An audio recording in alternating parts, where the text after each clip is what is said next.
our morning session. We had Dr. Tyler Amel open up the morning session. Then we had Patience Hemingway leading our breathing session. And then we rolled into Mary's presentation on well-being at work. And then, of course, wrapped up with a presentation that I did on the new language for workplace wellness competencies. Exciting times as we move into our afternoon session. We're so excited to bring you the Global Workplace Wellness Summit. And we welcome you, those of you who just joined us over the last half hour as we had our lunch break. And now we're back this afternoon. We have presentations from Gloria Granger, we have Alex Lava, and then we have Gigi Carter and Victoria Davis, and invite Joe from New Zealand later. And we have a little bit of a busy afternoon, but we're looking forward to this presentation. Come on, guys. Have we had some great presentations thus far? Put in the chat. Have you been impressed? We've had amazing speakers, and they have done a fabulous job. It's just been so great. I've been very impressed with all the speakers and the presentations, and absolutely from Judith. And you would know you've been faithfully along for the ride. And it's been so good. But right now, I want to introduce my friend and co-host, Victoria Granger. Victoria Granger is a passionate advocate for the impact of well-being has on performance. She's the founder and CEO of Wellness Works Canada, which is our not-for-profit sponsor for the Global Workplace Wellness Summit. It's a not-for-profit association that empowers, educates, and supports workplace wellness practitioners and employers in building healthy, high-performing work cultures. Victoria has worked in the field of health promotion and population health for the past 20 years. Victoria, welcome to the stage. We can't wait to hear from you.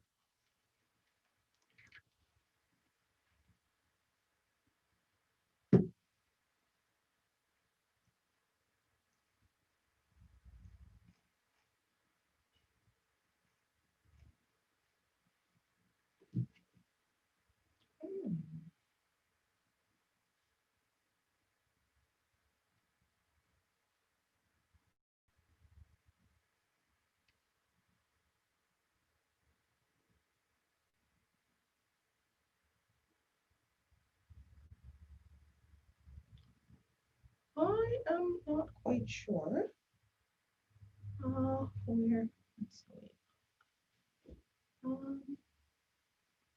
Hang on. Bear with me, please. I think we have Victoria presenting now, but I'm not quite sure where she's at. She's been here all day. There's always something, right? Well, we will wait for Victoria. While we wait for Victoria, I want you to give me, see, this is your slot? Huh. Okay, well, Alex is here and ready to present.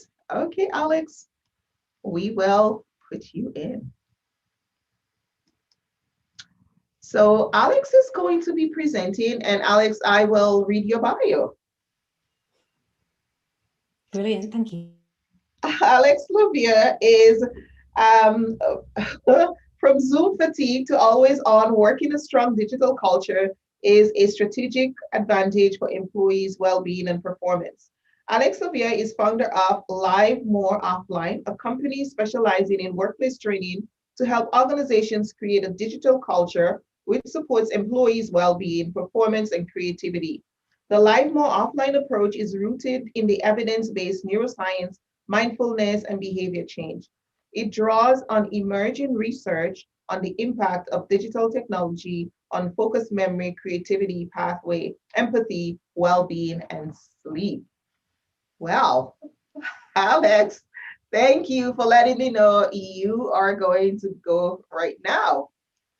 Brilliant. Okay, fantastic. Well, welcome everybody, and I'll just share my screen. So yeah, if you just want to give me a quick hi in the chat and to show me that you're here, that would be great. It'll be lovely to hear from you. And yeah, brilliant. So hi, Aman. Hi. Hi, Judith. Wonderful. Great to see you guys here. Hi. So brilliant. So what I am going to be talking to you here about then is the impact of digital technology on our well-being and on our performance, and why addressing our always-on culture is key when it comes to supporting employee well-being, performance, and even isolation in this digital age. Now, they say that we check our phones every 12 minutes, so I would just encourage you to notice that urge to check your digital devices and just to spend this next 15 minutes free of digital distractions as we work our way through this session. And I'll just go on. So as we kick off, then just to say that this talk will not be anti-technology in any way whatsoever. So technology has brought us many benefits, and particularly at this time during remote working. However, awareness is growing of the fact that these benefits are also coming at a cost. So organisations need to be aware of the unintended negative impacts of technology in order to be well placed to support employee well-being and performance in a digital age. And it's never been more relevant than it is now. So in the words of Satya Nadella, back in April of this year, we've seen 2 years of digital transformation in just 2 months. And the next step that we need to address is the human side of this digital transformation. So the changes in recent working patterns have been seen in the growth of Zoom and Teams meetings, with Microsoft Teams meetings alone increasing from 560 million a day in the 12th of March to 2.7 billion in just a matter of weeks. And this tells part of the story, but what lies behind these statistics and what is harder to measure is the real life impact of our ways of working with technology. Impacts which many of us have been feeling as we have been working over the last 6 months to get used to this new environment of remote working. And from a leadership perspective, you may have been facing new challenges as well, trying to understand the impacts that are obvious and more subtle of moving large sections of an organization suddenly into remote working. So how can we thrive in this environment when we are using technology more than ever? And that is what we will explore here today. And in this session, what you will gain is insights into the impact of your virtual culture on workplace well-being, performance, and connection, and also a framework which you can take away to enhance the virtual culture within your organisation, or tips if you're looking at this from an individual perspective to create healthier digital habits. But I want to start by telling you a bit about what has brought me in front of you here today. So I started Live More Offline after noticing the impact of digital technology habits in my own life. And as a corporate accountant, I remember the excitement of receiving my first BlackBerry phone and being able to connect with people in different time zones without needing to boot up my laptop. But over time, I started to notice how this BlackBerry became the third person in my relationship, sat on the sofa between me and my husband with its red light flashing every time I received a new email. And I also started to notice as the years went on, a new habit emerged. And this time it was watching back-to-back Netflix videos. So I started losing time and sleep to series that I wasn't even that interested in. And I don't think I'm alone in this, as this Twitter post shows. So this Netflix gremlin was me back in the day. And not only that, I noticed an increased tendency to pick up my phone for something, but then forget what that was and lose 20 minutes cycling through apps, the same cycle of apps that I would cycle through every time that I picked up my phone. And I also noticed that I was starting to lose my train of thought and getting distracted in tasks. So I think there's just a chat message. Sorry, I'll just bring the chat box up. Apologies. Happens all the time. Brilliant. Fantastic. So it's great to know that I'm not alone. Thank you so much for that. And so I did something drastic to address this. I found myself with 2 weeks between roles. And to address this, I jumped on a plane and I flew to Spain and spent 34 days walking 500 miles on the Camino de Santiago, looking for a healthier balance with technology. And it was in this place, immersed in nature, with a sense of purpose and a healthier balance, that the question came to me then of, well, how do I find that right balance back at home? And this was the moment that inspired me to look into digital well-being. So how did I start? Well, being a corporate accountant, there was only one way to start, and that was with a spreadsheet. And I tracked my usage and the impact of changes that I made over time. I then started doing a master's degree, and I've spent the last couple of years doing a master's in mindfulness-based approaches with the University of Aberdeen, looking at the impact of technology on well-being and how mindfulness, which is a training of attention, is part of the solution, linking into my background as a mindfulness teacher. And I've spent the last couple of years helping organisations to address these challenges. And the need for this is even greater post-COVID. And I will share a little bit of this with you here today. So let's start by looking at the need for this within the workplace. Well, the evidence base for this as an issue has been growing, and 61% of managers in a survey in 2017 said they were unable to switch off as a result of technology use. So we have the benefits of flexible working and connectivity, but the line between home and work is more blurred. Workplace stress is having a serious impact on us at this point in time, and so it can't be ignored that our notifications actually impact the body's stress response, with a recent study showing that working in a distracted environment increases levels of cortisol, the stress hormone, even when people don't think that they are feeling more stressed in this distracted working environment. So it does have that physiological impact. Now, Deloitte, in a report in January of this year, were also talking about our always on culture and talking about how this has a detrimental impact on employee well-being and the way that the increased cost of mental health at the moment is arising very much due to presenteeism, which is being impacted by our ability to work when we are unwell and when we are not productive. And both presenteeism and leaveism, which are impacted by this always on culture, have then been linked to employee burnout and the loss of highly engaged talent. From a performance perspective, there's a reduction in productivity in distracted working environments, and with employees in distracted working environments also reporting lower job satisfaction. And from a legislative perspective, governments have been starting to look at this issue too. So in 2016, France brought in right to disconnect legislation. And in 2018, we saw Rentokil being fined for requiring an employee to keep their work phone on during out of hours time in order to respond to work requests.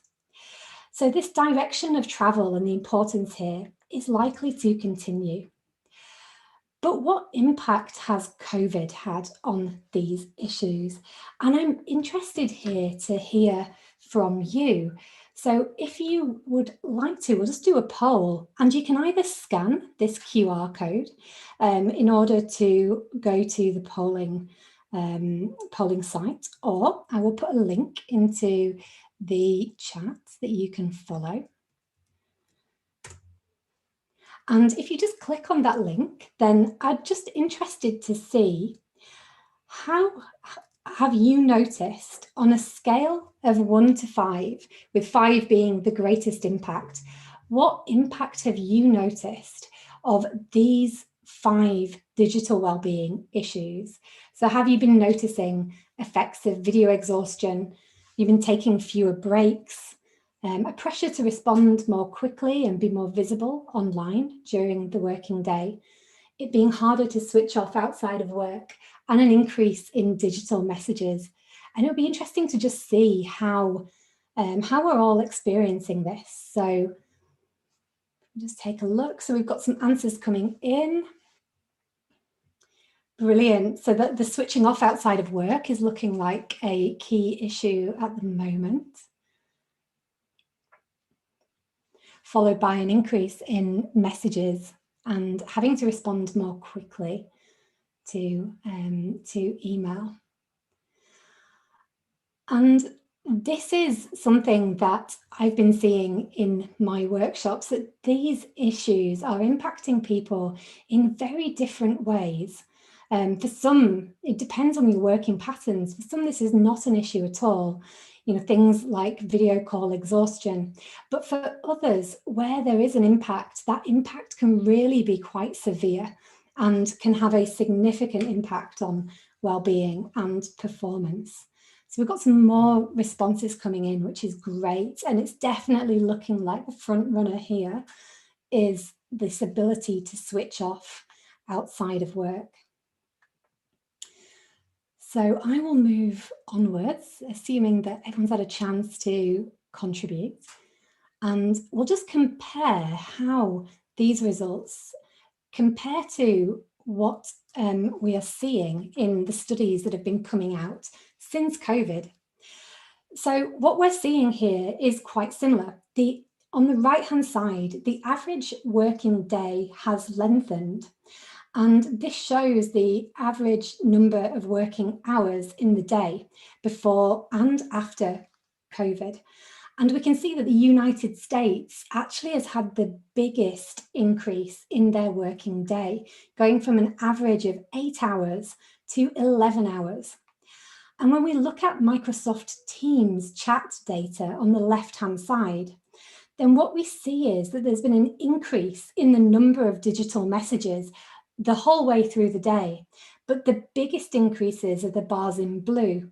And those bars are at the periods outside of the normal working day. So we have got this push outwards into longer working days. And it is therefore no wonder that in a recent survey, the top 2 causes of stress were cited as blurred lines between home and work and the inability to unplug from the always on working day. And there's also this factor of e-presenteeism, where we are feeling this increased pressure to respond more quickly and stay online on the end of the working day. It's almost like we feel like we have to be visible online in order to prove that we're working. But if we think about this from when we would have been in the office, we would never have been sat in front of our screens for the entirety of the working day. So this is quite a new phenomenon for us. And I will just share a video here with you now. One of the other impacts that we've noticed is the increased number of distractions in the working day. And for any of the parents that we have on this call, brilliant. So Judith is saying as well about working parents and having their home responsibilities increase. It is absolutely complicated further by that. And there's one humorous video here that shows the complications that we can have when working from home with children in the mix. Sure, enter the baby. I would be surprised if they do. With mommy in hot pursuit. Pardon me. and yet trying ever so hard to be inconspicuous. My apologies. Mom trying to inch out, What's this going to be for the region? finally getting the kids My apologies. and the door. North Korea.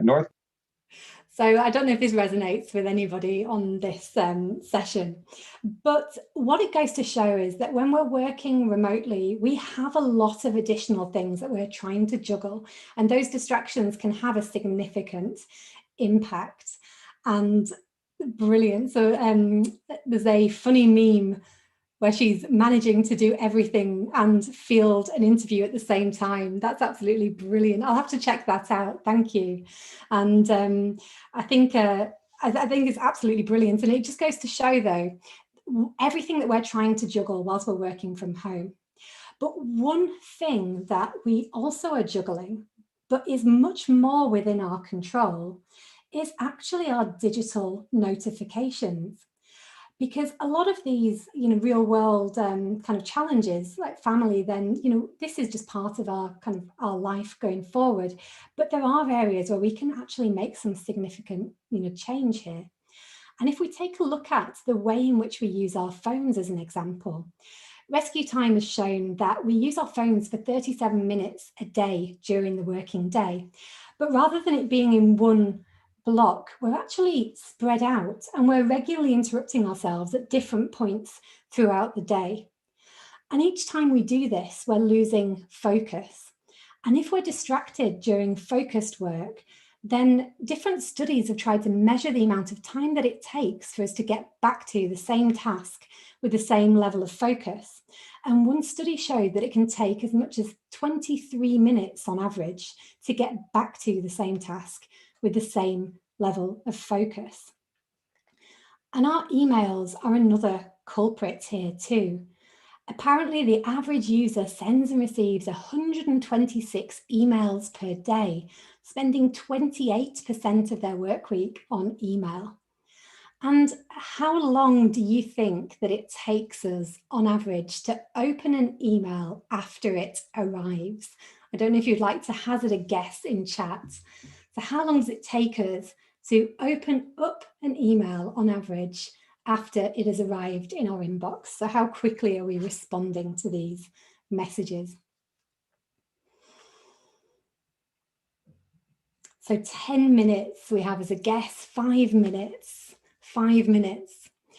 Well, you might be surprised to hear that actually the average is 6 seconds, and 70% of our email is opened within 6 seconds, which is quite incredible to think. And it goes to show then that we must be, spending considerable amounts of our day with one eye on our inbox.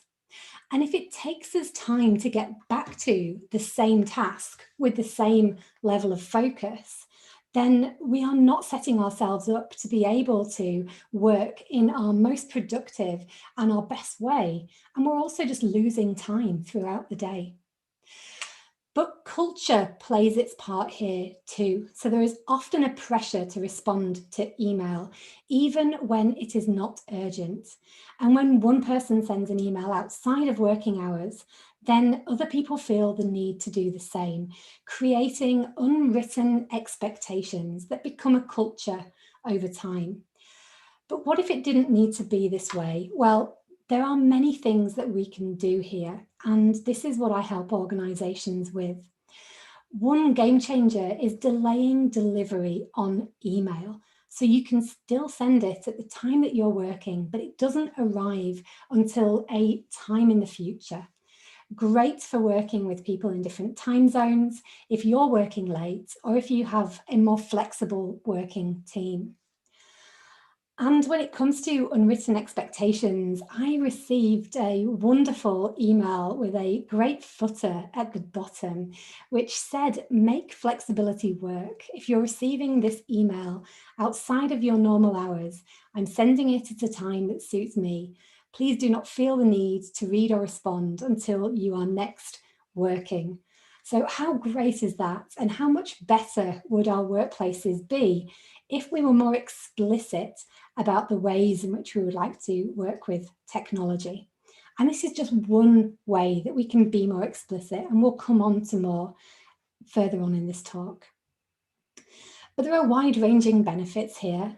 You know, dealing with these digital distractions can impact accuracy, with interruptions of just 2.8 seconds, doubling error rates in a simple sequencing task.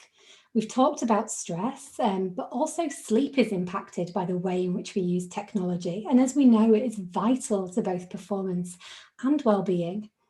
There is a Google effect where we actually struggle to remember information when we've subconsciously outsourced it to Google.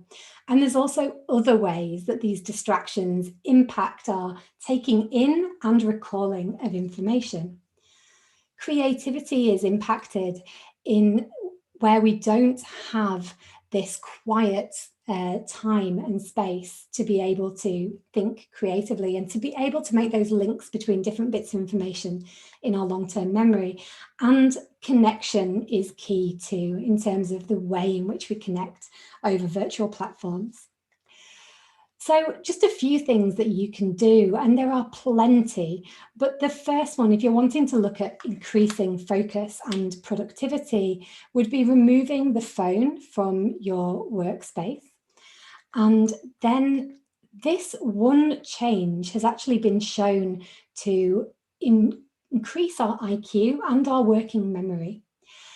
Then chunking your day, so dealing with your email wherever you can in individual chunks, so that you can then also have chunks of focus time where you can do that really important work. Setting a phone wake-up time is a great way of having a bit of time free at the start of the day to focus on your priorities. Another study showed that looking at the news at the start of the day can leave people more likely to report their day as unhappy towards the end of the day as well. So starting our day intentionally is a fantastic, one tip from a digital wellbeing perspective. And then using Pomodoro timers to work in sprints can be really effective too. So this is 25 minutes on, 5 minutes off. And there is a great app called Forest, which can help you to do this too. But I'd be interested to hear what has helped in your experience. And let's go back to Mentimeter again. And if you just would like to pop in there, any tips that you've got that you have noticed have made a real difference for you. And then what I'll do is I'll collate all of everybody's suggestions. And at the end of this talk, then I will provide this to you along with the key points from this talk as well. So we can draw on the collective experience within this virtual room. Oh, so I just need to move it on, don't I? Bear with me. There we go. So now you should see the next question. So what has worked well in your experience then here? And let's see what we've been experimenting with over the last 6 months or so. So we've got one suggestion there, which is turning off notifications when I'm trying to focus. And there are so many different ways in which you can do that. In fact, any digital application which is interrupting you, that will have a pause or a snooze or an offline mode. And you can find that and then change that, so that it's more supportive for you. Pomodoro technique, brilliant, and no meeting Fridays. So that is another brilliant idea. And so you can set up periods of time that you are not going to be having meetings in your diary. And a great way of making that happen is to block that time in your diary, and even better, have that as a conversation with your team. So within your team, talk about why you're doing this, the benefits that it brings, the difference that you notice, and then it will inspire others as well to be able to make these changes and raise the profile of how important this is. So we've got focus mode on my phone. So that is a brilliant example of being able to snooze notifications and making sure that they are not troubling us.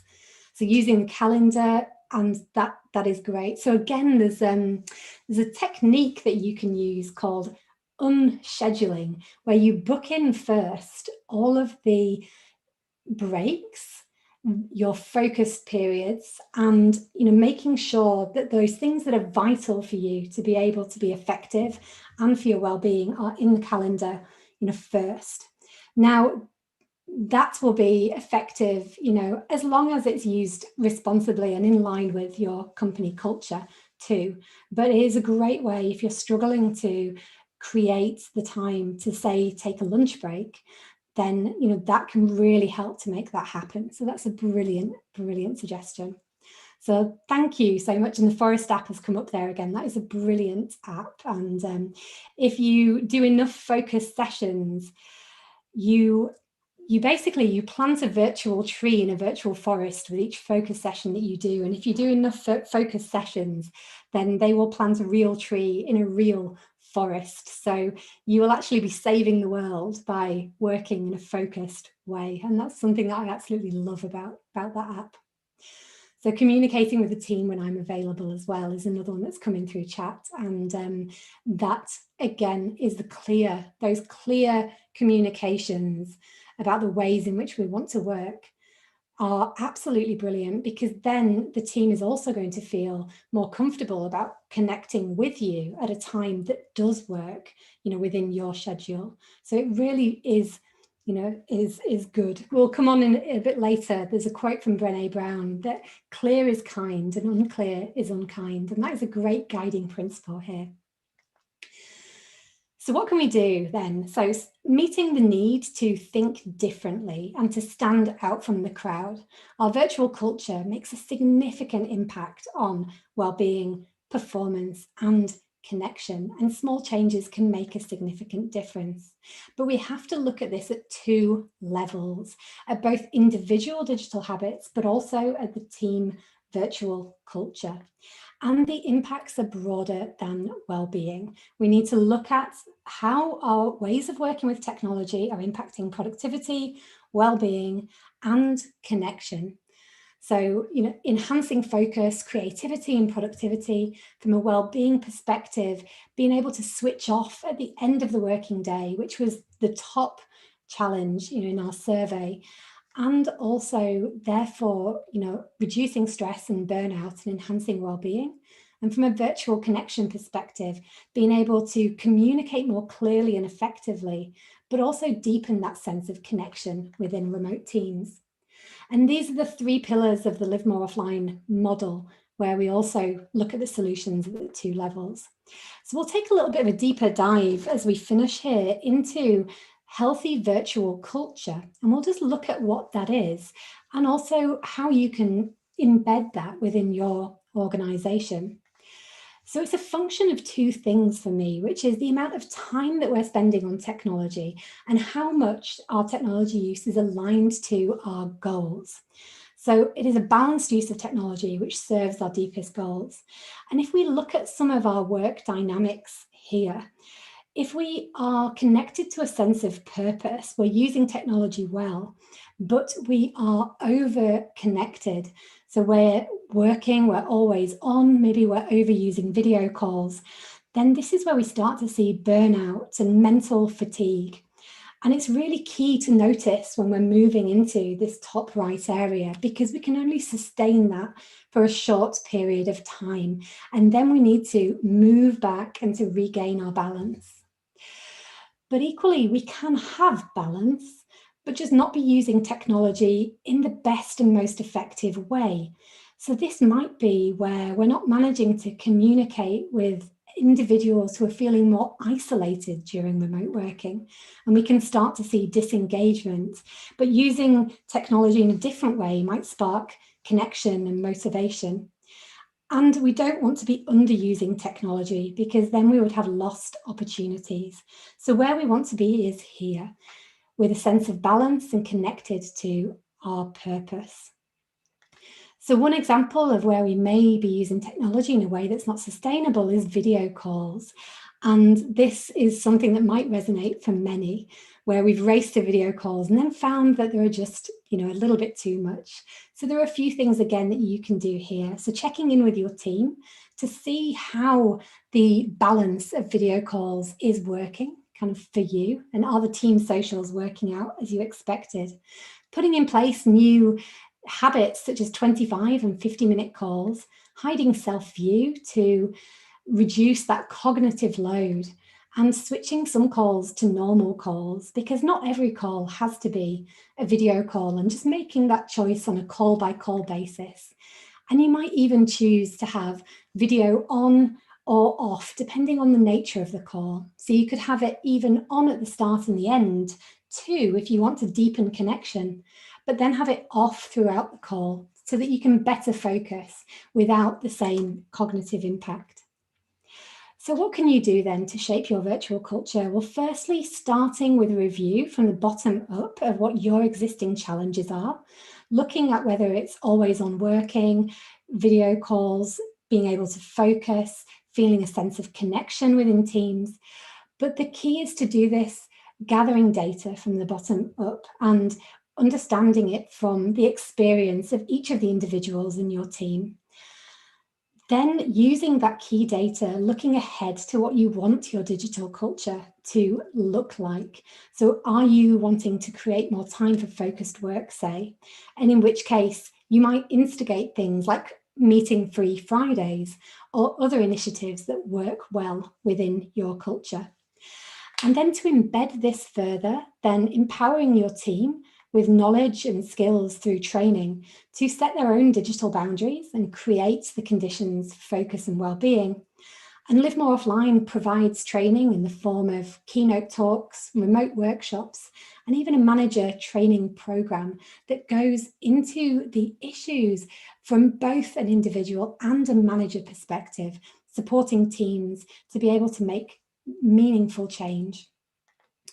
And the feedback shows that, this can make a significant impact. One participant in the top left there talking about the fewer hours they've spent on their devices at weekends, then the more focused and productive, they've been. And in the bottom left, we can see this kind of sense of kind of reassurance that we're not alone in the challenges that we're facing. So it can be a great way of connecting teams together as well by bonding over, this learning. And then lastly, looking at clarity of expectations. So removing those unwritten expectations which are not aligned to your desired culture and replacing them instead with explicit statements and guidance of what is expected, but also what is not expected. So this principle of clear is kind and unclear is unkind. And if you want to learn, a few practices from other organizations that are working well in this space, you can look to IBM, who have set out their 9 pledges for remote working, and 2 of them are here. But this is a great way of setting out how they would like their culture to be and being really explicit about that, giving people that permission to be able to operate in line with these principles. And you can also look to digital communication charters, setting out how you want to work with different platforms, giving guidance perhaps on out-of-hours email and urgent messages. And one great example here is Buffer. So they have set out their Slack agreements, and that's really worth reading as an example of very clear practical guidance of how to work well with Slack as a digital platform in order to improve efficiency and also care for well-being. And looking forward, these dynamics are here to stay. So remote working may become hybrid working, but we won't return to where we were. Digital technology is going to form an even greater part of our future, with it being in the top 3 boardroom priorities. We can see that the future is going to involve much more digital working, but we're also focused on helping employees to establish new working models and competencies that will enable them to thrive in this future environment. So digital well-being training can really help us to achieve these aims. And if you would like to take this forward, then the way in which you can do this then, as a recap, is gaining awareness of these issues and the way in which technology impacts these areas within the workplace. And we've covered ground here, but there's definitely more to say. And then having a look at your existing virtual culture and looking ahead to what would you like that culture to be? So again, gaining the bottom up insights, which could be conversations or a more comprehensive survey across your team. And then looking from the top down, what are you wanting that culture to be? Investing in training, and this could be with groups such as line managers or with teams that your audit work has flagged would have the most meaningful impact. And lastly, looking to this explicit communication, setting it out in terms of, charters, pledges, guidelines, whatever works best within your organisation. And if we look to the Rentokil case in France, that was all centred around the fact that this employee was required to be connected to their work phone. So also from this perspective of future-looking legislation, then can we be setting out these explicit guidelines that are healthy and also in line with, our most productive and effective work? And if you would like to, as I say, Live More Offline provides training here, and I'd be happy to talk to you more about that. And to finish off then, if you want to receive the key points from this talk, then you're very welcome to sign up on the website, where then I will follow up. So I'll just put the link in chat. So livemoreoffline.com/constantly connected. And I'll send you the output of the polls as well as the key points from this talk, and also the links to the digital wellbeing pledges and Slack agreements as well. And if you want to talk about this at all, then you're welcome to book a 25-minute call in my diary, which you can also do using the QR code there. And you're also very welcome to connect with me on LinkedIn, and I've put the link there. And I think we might have, 5 minutes left if there's any questions arising from this. Feel free to either pop them in chat or I'm not sure if you're able to unmute, but Alex, what is the common question you normally get asked after your presentation? So I think the most common question that I get asked is, how can I make changes myself if my team is not operating in that way? So how can I switch off out of hours if I'm required to be connected because of work? And I think that what that really shows is two things. One, which is the need to be looking at this on a team basis and to be having these conversations as a team about how you want to be working and the impact of being constantly connected.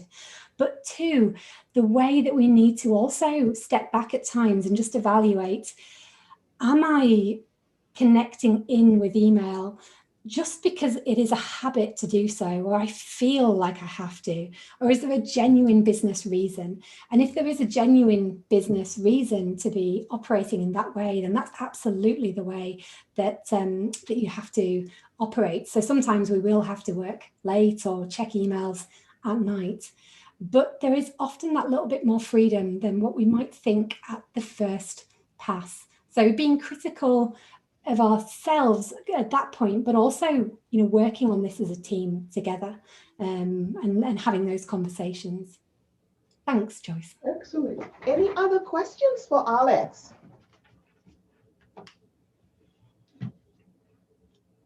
All right, we have a quiet audience this afternoon. Okay, one word to describe Alex's presentation. Give her a good word. Let's give her a hand, everyone. Thank you, Alex. We really appreciate it. My pen is falling. Thank you very much. Thank you, Joyce. I certainly learned a lot. So fantastic, amazing. There's some great words. Yeah, there were definitely some great tips here on how we can, because I think all of us are overwhelmed with technology. And we need to find ways to moderate and modulate. It is actually our main and most secure form of communication right now, the safest one that we have. So we have to learn how to live with it and manage it and modulate it. So this is something we all have to learn to do. Thank you, Alex. We say there are lots of people here going to apply them, unplug, balance. Great information. Thank you, thank you, thank you. Great. All right. This is great. Wow, what a great way to start our afternoon, guys. Well, we are supposed to take ourselves a nice little break now. And where are we? Yeah, so we're going to have just about 2 minutes to quickly refresh our coffee, whatever you need to do. And then I'm going to be I'm going to be sharing 1:30 to 2:30. We're going to have Victoria comes up. So let's do, it's a 15-minute break. So you can do your, refresh your coffee, bathroom break, move around a bit, do some stretches. Yesterday we did some stretches, and we have our stretch, our breathing person who comes up and helps us every morning. And you know, she did some really good one this morning. So this morning we were shown to stretch, right? And put that one over our knee, especially when we've been sitting all day like this, our backs. And and we could also dance. Let's just rock, move our body.